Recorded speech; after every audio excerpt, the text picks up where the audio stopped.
안녕하세요. 저는 텍스트웍스 연구개발본부 AI 개발팀의 이광진입니다. 저는 영상을 이용한 영상 검색의 이해라는 주제를 오늘 발표해서 다룰 예정인데요. 이번 영상에서는 해당 연구를 이해하기 위해 동영상의 특징에 대해서 먼저 설명을 드리고, 다음 영상에서는 동영상을 이용한 연구가 어떻게 진행되고 있는지에 대해서 설명드리도록 하겠습니다. 그럼 시작해 보도록 하겠습니다. 우선 이 검색이라는 연구 분야가 생소할 수도 있는데요. 이 검색 같은 경우에는 데이터베이스에 뭔가 많은 데이터가 저장이 되었다라고 가정을 했을 때, 왼쪽에 있는 예시와 같이 패션 상품 검색에 쓰고 싶다면 특정 상품이 포함된 이미지를 입력을 한 다음에 데이터베이스 내에서 이 상품이 포함된 이미지들을 찾는 태스크거나, 혹은 오른쪽에 있는 예시와 같이 뭔가 이 텍스트, 쿼리를 입력을 한 다음에 이 텍스트 내용에 해당하는 영상들을 쭉 이렇게 쭉 찾는 태스크들이 이 검색이라고 볼 수 있는데요. 좀 정리해서 설명을 드리면, 입력된 쿼리를 기반으로 데이터베이스에 존재하는 데이터들을 유사한 순서대로 정렬하는 문제라고 생각하면 좋을 것 같습니다. 근데 이런 검색이라는 분야 중에서도 영상을 이용한 영상 검색은 어떤 연구 분야일까요? 이제 이 인공지능 연구를 하면서 한 번쯤 사용해 보셨을 이 페이퍼스 위스 코드의 정의를 보게 되면, 특정 쿼리를 이용하여 이와 연관된 비디오를 찾는 연구 정도로 정의가 되어 있습니다. 이때 쿼리가 텍스트라고 하면은 우리가 유튜브 등의 플랫폼에서 사용하는 영상 검색이 되는 것이고, 동영상 혹은 오디오가 된다면 또 이 앞에서 말씀드렸던 이 검색과는 또 다른 분야의 검색 기술이 되는 것입니다. 이제 본 발표에서는 쿼리가 비디오인 경우의 연구에서만 다룰 예정이고요. 그 중에서도 온갖 사건들이 등장하는 영상들을 검색하는 사건 중심 영상 검색에 대해서 설명드리도록 하겠습니다.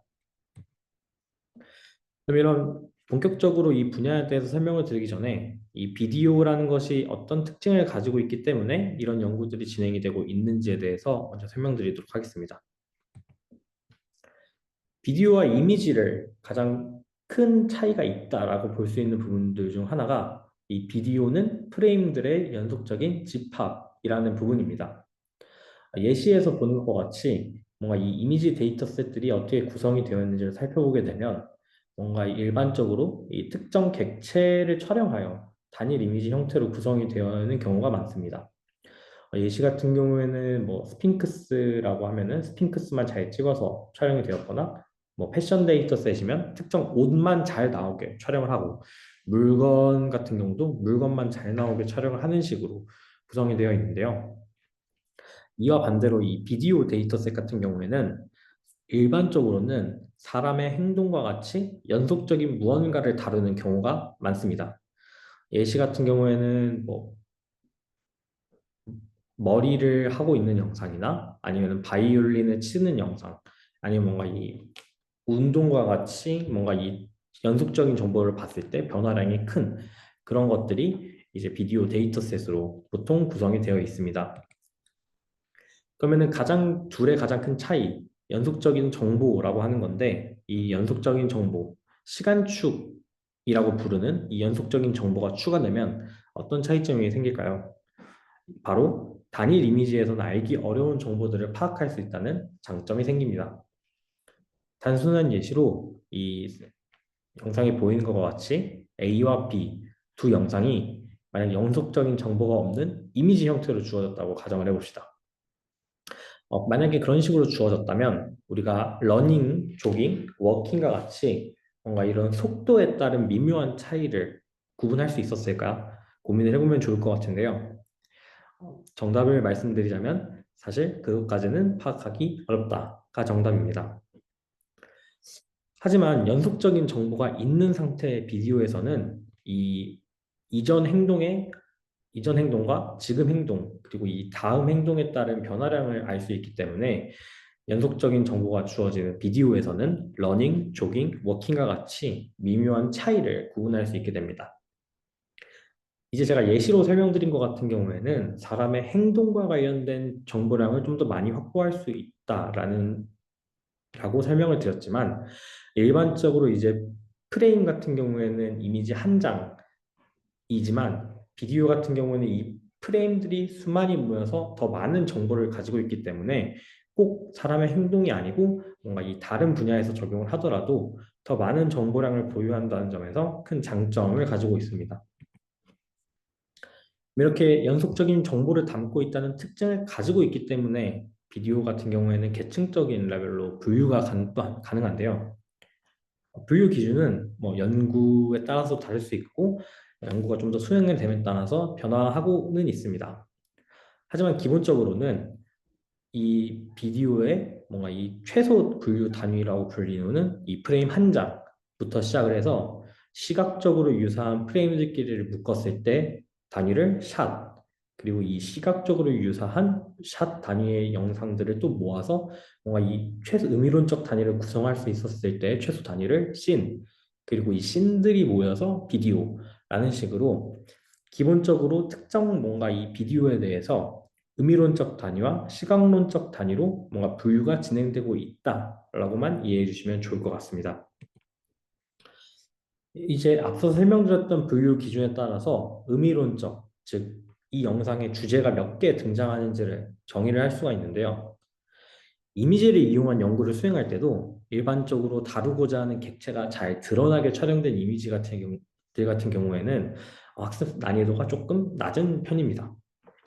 이러한 특징과 비슷하게 비디오 내에서도 영상 내에서 한 가지 주제만을 다루는지 혹은 여러 주제를 다루는지에 따라서 차이가 조금 발생하게 됩니다. 따라서 연구의 편의를 위해서 특정 비디오가 야구 같은 단일 주제 딱 하나만을 다루고 있다면 그 비디오를 트림드 비디오, 그리고 특정 비디오가 야구라는 주제도 다루고 있는데 마라톤이라는 주제도 동시에 다루고 있다라고 한다면 언트림드 비디오라고 부르고 있습니다.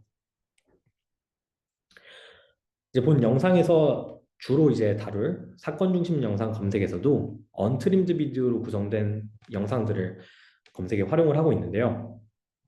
예시 그림과 같이 뭔가 이 다양한 사건들이 데이터베이스 내에 존재를 하는 상태에서 뭔가 이 동일한 카테고리에 사고가 발생했다고 할지언정 사고 발생 위치, 시간 등에 따라서 서로 다른 사건으로 분류가 되는데 이러한 복잡한 데이터베이스 내에서 뭔가 이 유사한 영상을 검색하는 것이 이 사건 중심 영상 검색의 검색 목표라고 보시면 좋을 것 같습니다. 그래서 이런 검색 목표의 차이 때문에 영상 검색이라고 하면 우리가 흔하게 생각할 수 있는 텍스트를 이용한 검색과도 큰 차이를 보이게 됩니다. 이제 왼쪽에 있는 예시가 우리가 이제 영상 검색이라고 하면 흔하게 대표적으로 떠올릴 수 있는 유튜브에서의 검색 과정을 조금 간략하게 그려봤는데요. 유튜브에서의 검색 같은 경우에는 특정 텍스트 키워드를 입력을 하게 되면 제목과 영상 설명 혹은 이제 태그 같이 사용자가 직접 만들거나 아니면 생성된 이런 메타데이터를 기반으로 검색을 수행하게 됩니다. 반대로 영상 검색 연구 같은 경우에는 이제 그래서 파란색 창구에서 화재가 발생한 영상이 입력으로 했다라고 가정을 했을 때 텍스트 검색 같은 경우에는 사람이 뭔가 이런 파란색 창구에서 불이 난다라는 정보를 제목이나 영상 설명, 태그에 입력을 했었어야 이 영상과 유사한 영상이 검색 대상이 될 수 있지만 영상 검색에서는 영상 검색 내에 파란색 창구에서 불이 나고 있다는 그 시각적인 정보를 바탕으로 이 데이터베이스 내에서 검색을 수행하기 때문에 이런 정보들을 따로 달아주지 않아도 이 검색으로 입력한 동영상과 시각적으로 가장 유사한 영상들을 반환되게 됩니다. 따라서 이 영상의 내부 컨텐츠를 고려할 수 있다는 점에서 우리가 일반적으로 사용하는 검색과는 조금 차이가 있다라고 이해하면 좋을 것 같습니다. 그래서 이 비디오 모달리티에 대한 설명은 여기까지 마치고 본격적으로 이 비디오를 그럼 어떻게 표현하는지에 대한 방법론적인 측면으로 넘어가도록 하겠습니다. 이미지 기반의 인공지능 연구들에서도 이미지를 설명할 수 있는 서술자를 생성을 한 다음에 이를 이용을 해서 뭔가 이 뒤쪽 연구를 수행을 하고 있는데요. 뭔가 이 야구 이미지가 주어졌다고 하면 이 야구 이미지를 잘 표현할 수 있는 서술자를 생성할 수 있는 모델, 그리고 마라톤 이미지가 주어졌다면 이 마라톤이라는 주제를 잘 표현할 수 있는 서술자를 생성하는 모델, 잘 만드는 것이 기본적인 연구 목표라고 볼 수 있습니다. 영상 기반 연구에서도 이와 비슷한 연구가 수행되고 있지만 좀 더 넓은 범주에서 수행이 되고 있는데요. 뭔가 이 영상을 전반적으로 잘 표현할 수 있는 서술자를 생성하는 것이 연구의 목표가 되고, 뭔가 이 계층적인 분류상으로 봤을 때 아까 그 최하위에 있었던 프레임 단위로 서술자를 추출하는 것부터 이 연구가 시작됩니다. 그래서 앞서 설명드렸던 것처럼 프레임 같은 경우에는 이 이미지와 동일한 개념이라고 설명을 드렸었는데요. 그래서 이미지 단위에서 서술자를 추출하는 방법론들이 이 동영상 연구에서도 공통적으로 많이 활용되고 있습니다. 이번 영상에서는 가장 초기에 제안되었던 방법론부터 최근 가장 많이 쓰이고 있는 방법론들까지 변화점을 중심으로 간단히 소개해 드리도록 하겠습니다. 가장 초기에 제안된 방법론은 Maximum Activation of Convolutions, MAC이라는 방법론입니다. 특정 이미지를 뭔가 이 사전학습된 모델에 입력을 한 다음에 이 출력값의 각 채널에 대해서 글로벌 맥스프링을 수행하여 고정된 크기의 서술자를 생성하는 가장 일반적인 방법론이라고 보면 될 것 같습니다. 이 방법론 같은 경우에는 이미지 전체에 대해서 출력값의 맥스프링을 수행하는 방식이다 보니 뭔가 이 이미지 내에 물체가 많이 차지하고 있었다면 서술자가 잘 생성이 되겠지만, 이미지 내에 이 물체가 뭔가 좀 작게 포함되어 있었다라고 하면은 이 물체와 관련이 없는 영역들에 대한 정보도 많이 반영된다는 그런 문제점이 있었습니다. 그래서 다음으로 제안된 방법론이 리저널이라는 영어 단어가 붙은 RMAC이라는 방법론이 제안되었습니다.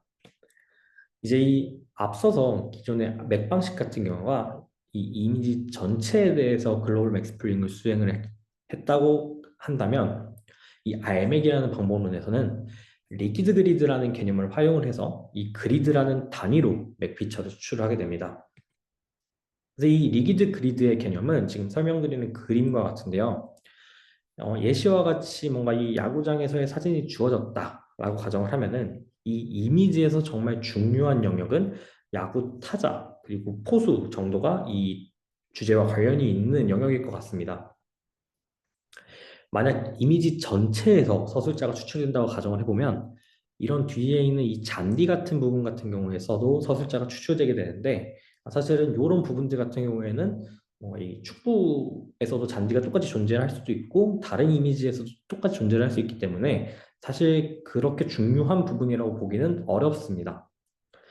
따라서 이 주제와 관련이 있는 이 야구 타자, 이 포수의 영역에서 잘 추출하는 것이 중요한데, 리기드 그리드 같은 경우에는 이 오른쪽에 있는 예시와 같이 뭔가 이 다양한 스케일의 고정된 크기의 영역을 미리 지정을 해둔 다음에 이 영역별로 맥피처를 추출하게 하는 방식입니다.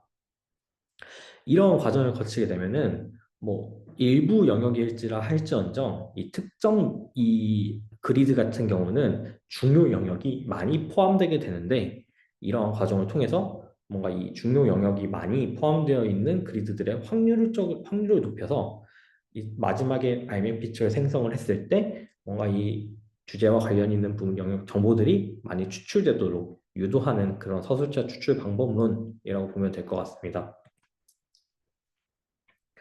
다음으로 등장한 방법론이 이제 Intermediate Mac이라는 IMAC이라는 방법론입니다. IMAC 같은 경우에는 다양한 레이어에서 맥피처를 추출하는 방법론인데요. 이러한 다양한 레이어에서 맥피처를 추출하는 이유는 딥러닝 모델의 초기 레이어 같은 경우에는 이제 엣지랑 코너 같은 로우 레벨 특징이 조금 많이 포함되어 있고, 후기 레이어 같은 경우에는 뭔가 이 사물의 형체와 같은 하이 레벨 캐릭터 특징이 많이 포함이 되어 있습니다.